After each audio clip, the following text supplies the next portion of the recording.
Allô police? Oui, bonjour, j'aimerais porter plainte pour frustration. Non, non, pas séquestration, frustration. Il est où le troisième but? Il est où le quatrième but? Sérieusement quoi les gars, non, non, non. Tout le monde est censé être content, je vous le dis, je suis carrément frustré, dégoûté, avec v'là les regrets. Ça m'énerve, c'est pas possible ça.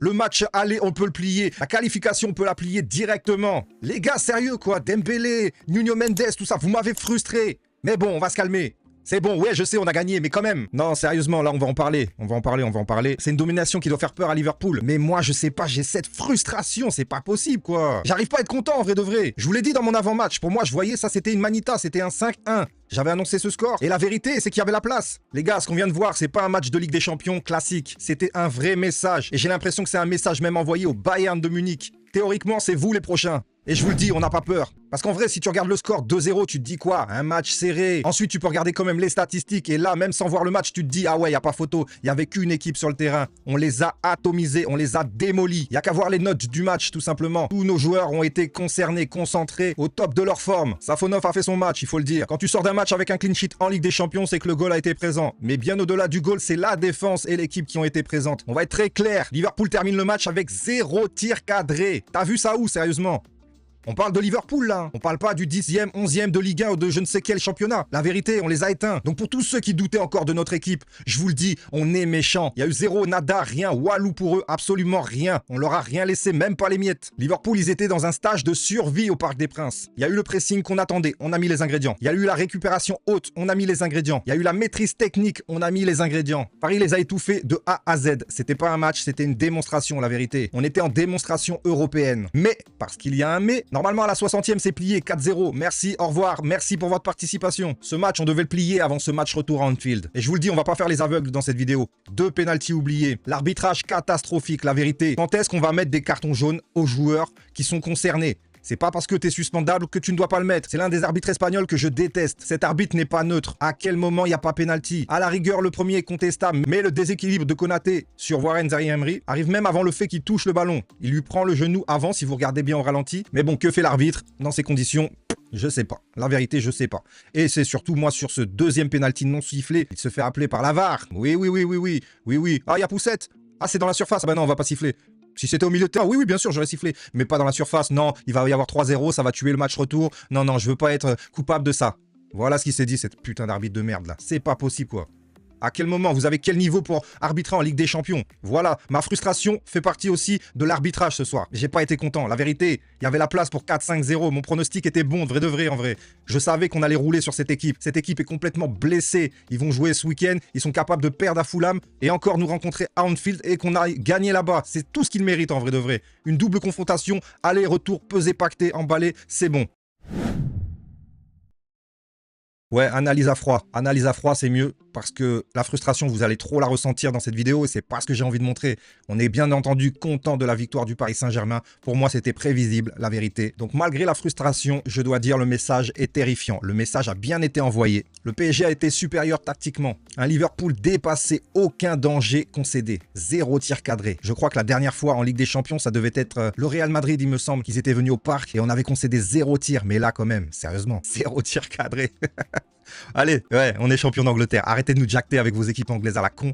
On est champion d'Angleterre. Ramenez n'importe quelle équipe. Même Arsenal, si on arrive à accéder à la finale, mettez-les nous au repas, mettez-les nous. Et si Paris rejoue ce match à Anfield, je vous le dis, Liverpool peut trembler parce qu'on peut aggraver le score encore pire. Liverpool va devoir se découvrir, va être hypé par leur propre public et pour moi, ça peut faire très mal. En plus, un retour de Barcola pour ce genre de match. Non, ils sont pas prêts. La vérité, ils sont pas prêts. Carquez, tout ça là, ça va être trop dépassé. Alors je pense sincèrement qu'ils vont quand même changer 2-3 trucs pour ce match retour, mais je nous vois largement supérieur. Après, attention, la Ligue des Champions, hein. Rien n'est fini. Il y a un match retour à aller jouer et on va le jouer avec le plus grand des sérieux. Parce que 2-0, c'est le score le plus traître qu'on puisse avoir. 2-0, c'est pas assez pour être confort avec un vrai joker. 2-0, ça couvre pas vraiment en cas de fait de jeu. Un carton rouge, peu importe, je sais pas. Voilà pourquoi ma frustration, elle est d'autant plus grande.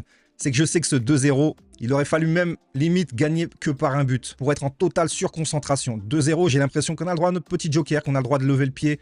Après, j'espère pas. Nous, on a le droit de le penser, mais les joueurs doivent être impliqués à 100%. Mais quand tu vois qu'on aurait pu faire un 4-0 plié, pacté dès le début et nous faciliter correctement le match retour, c'est frustrant. C'est le mot, c'est le mot. Je vais pas feinter, c'est le mot. C'est frustrant. Je suis frustré, vous êtes frustrés, nous sommes frustrés. J'ai cette sensation qu'on n'a pas terminé le travail en vrai de vrai. En fait, ce soir, on a une fois de plus impressionné l'Europe, mais cette sensation qu'on a laissé une porte ouverte. Voilà, c'est exactement les mots que je cherchais. On a laissé une porte ouverte. On a laissé un brin d'espoir. Vous voyez la sensation? Alors, est-ce qu'on peut regretter de ne pas avoir appuyez sur le score, dites-moi-le en commentaire, vous le sentez comment? Forcément, majoritairement, vous êtes confiants, j'en suis sûr. Il y a quelques petits pessimistes à mon avis qui vont se dire ouais, on peut passer mais en perdant là-bas, peu importe. Non, je vous ferai bien entendu l'avant-match, vous inquiétez pas. Et d'ailleurs, petite parenthèse qui n'a rien à voir avec ce match, dimanche, disons entre 15h et 18h, je vais vous publier une vidéo de l'envers du décor, de la face cachée, de toute la vérité sur YouTube. Pourquoi je me suis lancé il y a un an, quasi jour pour jour. Je vais vous parler des statistiques de ma chaîne, des revenus que ça me génère, du temps passé derrière tout ça. Vous, ça vous prend 10 minutes à regarder une vidéo, mais moi, c'est beaucoup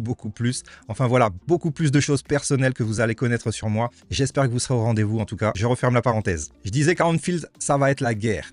La vérité, c'est que ça va être la guerre. Les matchs retour en Ligue des Champions sont toujours beaucoup plus impressionnants que les matchs allés. On l'a vu avec Liverpool, capable d'aller perdre 1-0 et méconnaissable sur des terrains comme Galatasaray et se révéler chez eux face à leur public et que ça se termine en 4-0. Bon, spoiler, je crois absolument pas à ce scénario pour nous, mais ça reste du football, ne l'oublions pas. Sur ce match aller, on le sait, Liverpool n'a pas existé. 0 tir cadré, 2 pénaltys oubliés pour moi, un score logique qui devait être de 4-0 au moins. Et Paris a laissé une porte ouverte. Voilà le résumé que je peux faire de cette première confrontation. Alors pour revenir à la compo, tout simplement, un milieu qui a été ultra costaud, incroyable, Zahir Emery, laisse tomber. C'est une dinguerie. Le gars, physiquement, est là. Vitinha a fait son match. João Neves est bien de retour. En attaque, Doué m'a un peu déçu malgré son but en cloche. Hormis ça, je l'ai trouvé assez effacé sur ce match. Pourtant, il a été décisif. Donc, on va compter sa note comme très bonne, 7,9. Mais il aurait certainement dû beaucoup mieux faire. Dembélé, pareil. On peut dire qu'il a été effacé parce qu'il n'a pas compté statistiquement. Mais clairement, il a apporté. Ses décrochages ont rendu fou la défense de Liverpool. Et j'ai en tête notamment ce putain de poteau là. On va dire qu'il n'était pas dans un bon soir parce que les occasions, il les a eues. J'en ai en tête 3 déjà. Le décalage de Doué qui mène à une frappe assez molle en première mi-temps. La passe en retrait de Nuno Mendes, parfaitement dosée, il est quasi seul et il te l'envoie en tribune Boulogne. Et ce fameux décalage de Lee Kang-in sur la fin de match avec ce poteau qui est complètement fracassé. Là, ils sont en train de le reconstruire. Il a mis la puissance, mais pas la précision. Le goal adverse était complètement à l'ouest. Donc voilà, les occasions, il y en a eu. La plus frustrante, j'ai envie de dire, c'est Nuno Mendes. Nuno Mendes, je sais pas ce qu'il nous a fait. L'action était tellement belle, des décalages, Hakimi en profondeur, qui la passe parfaitement. Nos deux latéraux sur une action offensive comme ça. Et Nuno Mendes qui se prend les pattes, je ne sais où, voilà. C'était frustrant, c'était 3-0. Celle-là, elle me reste vraiment en travers de la gorge. Mais bon, je sais qu'il y a encore de la marge pour le match retour. Et je vois dans aucun monde Liverpool qui tape un clean sheet face à nous, on mettra au moins 1 ou 2 buts là-bas, minimum. Le temps que je fasse mon analyse, vous allez voir, la remontada, tout ça, on va oublier. Donc voilà, cette équipe a tout simplement été incroyable. La vérité, j'ai surkiffé. J'ai surkiffé cette domination qu'on met sur l'Europe, tout simplement. Et d'autres vont nous parler du Bayern. Ramenez-nous-les, ramenez-nous-les. Après, je l'ai toujours dit, la seule équipe qui boxe dans notre catégorie à l'heure actuelle, c'est le Bayern de Munich. Donc, est-ce que ça serait pas une finale avant l'heure, sur une double confrontation en plus? Là, on va se jauger vraiment du niveau qu'on a. Quoi qu'il en soit, on n'en est pas là. On reste frustré sur ce match, mais avec beaucoup d'espoir pour une potentielle demi-finale de Ligue des Champions. Et ça, c'est pas rien. Ça ferait déjà, il me semble, la 5e fois sur 6 ans qu'on serait dans le dernier carré de Champions, ça veut dire quelque chose. Le Paris Saint-Germain est l'une des équipes top 3 chaque année en Europe. Mettez-moi votre niveau de confiance pour la qualification à l'issue de ce match aller. Je vais répondre à tous les commentaires, bien entendu, comme d'habitude. Et je vous dis à la prochaine sur Appen Foot. Ciao, ciao, ciao.